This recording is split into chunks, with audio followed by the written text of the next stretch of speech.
คือสิเฒ่าแก่แล้วนอปานนี้ลูกจากบ้านมาหลายปียังบ่มีโอกาสคืนไปเฮียนจบสั้นมอแล้วมาต่อที่มหาลัย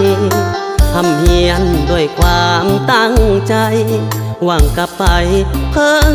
การศึกษา